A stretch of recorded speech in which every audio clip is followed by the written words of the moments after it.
So we wanted to briefly go over some of the terms that you might not be able to find. And I think I had this in my mind because as I was standing looking this way, I was thinking, well, pulley must be first. But since we were talking about the weight room last period, you've seen this before, but you maybe just never really realized that that's what it was. And what I mean by that, okay,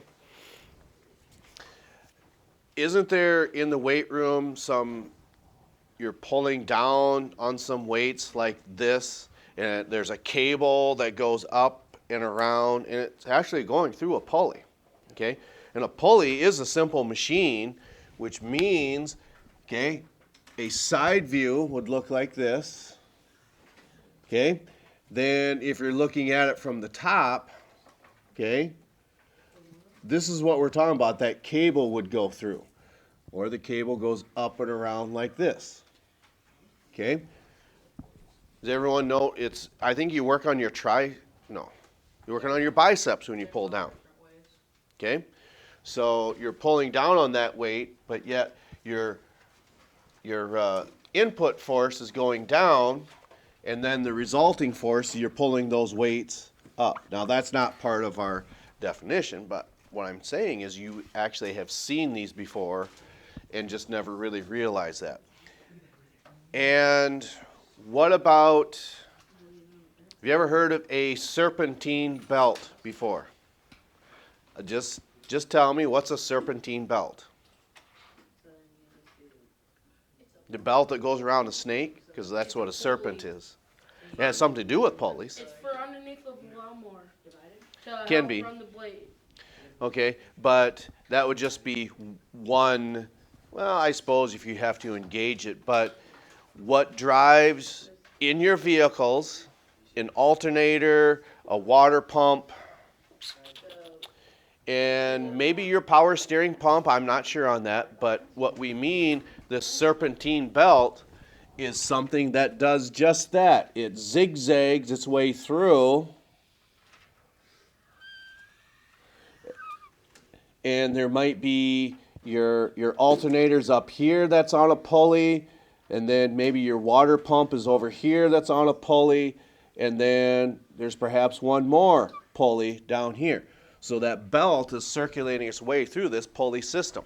That's why it's called, again, a serpentine belt. So you've seen these before, just never really correlated or realized what they were for. All right, well, okay, so with this, again, it's just like a disc that has a groove in it. That would be the best way to describe it, what a pulley actually is. So let's go ahead and put that to words then, okay? And what that means is, and it is a machine, okay? We could say that this is a simple machine, okay? That's what we want to call it.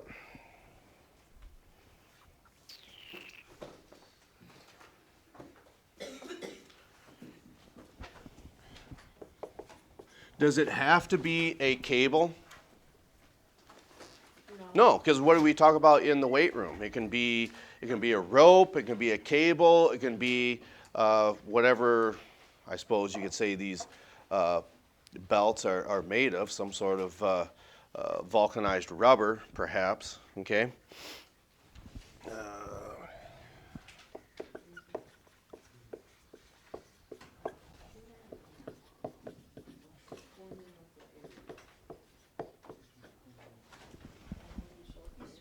Yes. For mine, I put a simple machine that has a modified lever and it lifts or pulls down things like what a crane does.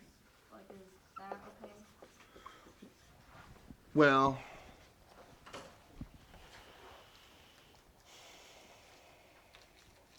I suppose you could put that, but this would probably be a more better definition because it's simpler. Yes, cranes do that, but they also are just wrapped around a gear, and a gear is different than a pulley.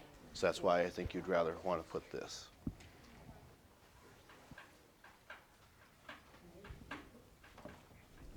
Okay.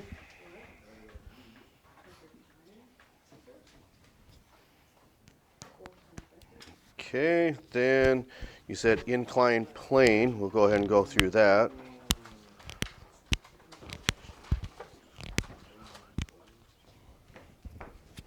So an inclined plane is also a simple machine.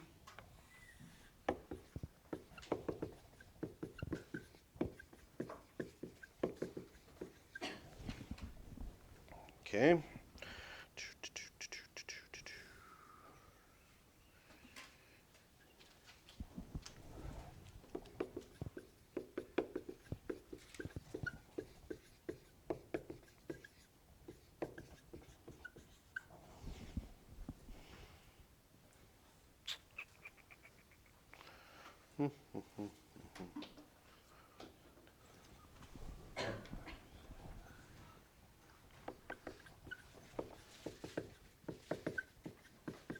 Mr. Kenny, can I use the restroom? Yes.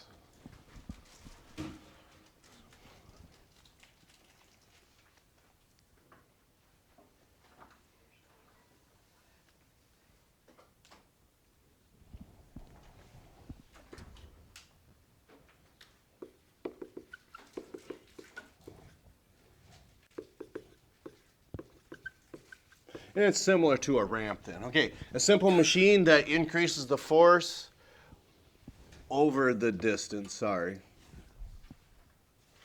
is applied, and similar to that of a ramp. And we saw that with trying to place these obelisks inside the mudroom. They would have visualized that, I can't remember what they said, 90 feet tall for something to lift something that big. In other words, to make that more efficient, okay, the higher that ramp is, then also the longer you have to extend that out. Okay, so then we have like a wood screw.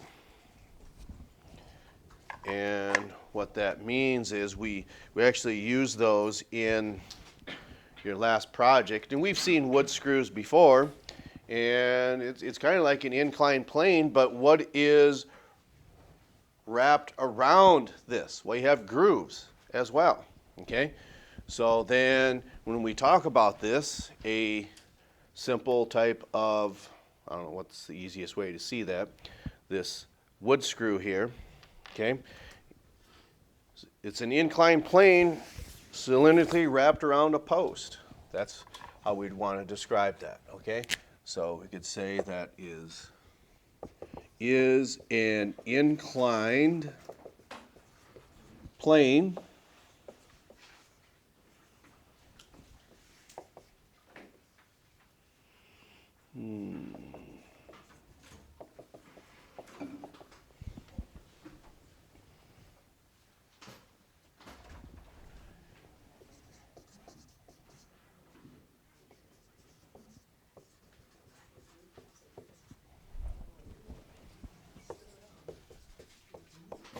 okay, cylindrically wrapped around a post.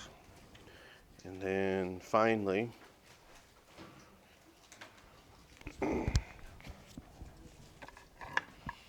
then maybe for a visual aid,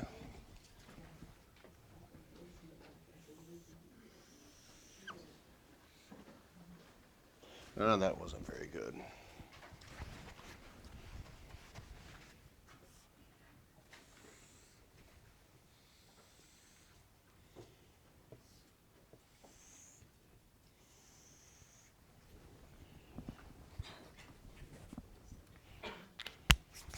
And let's see, I think, yes, you can see those on there. One of those is an inclined plane. The other one is a wedge. But which one's which? The top one here. Is this an inclined plane or a wedge? Maybe I'm not drawing. I maybe make this a little more pronounced. There.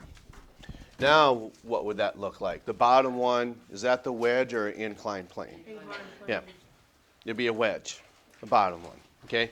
Because this has two sloping sides and that one has one. We talked about this in class I don't know, sometime last week. How many of you still have like a wood burning stove that you may use? Okay, so how do you split that wood? Well, you might cut it up into lengths with a chainsaw.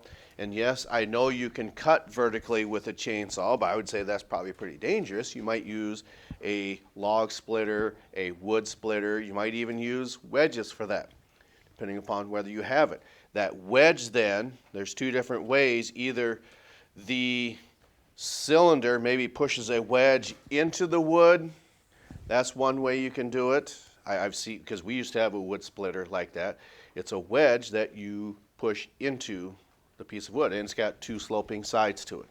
So that's what we mean by what a wedge is. Okay? It is also a simple machine.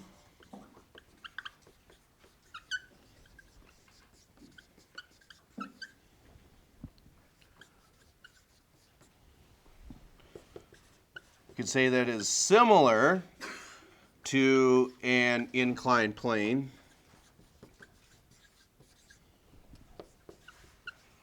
But what did we say the difference was between these two? What about the sides on a wedge? They both come up. Yeah, they both come up. So this has two sloping sides, where an inclined plane only has one.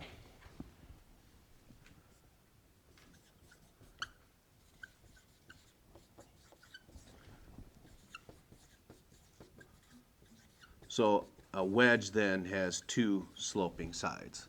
So inclined plane, wedge. Okay?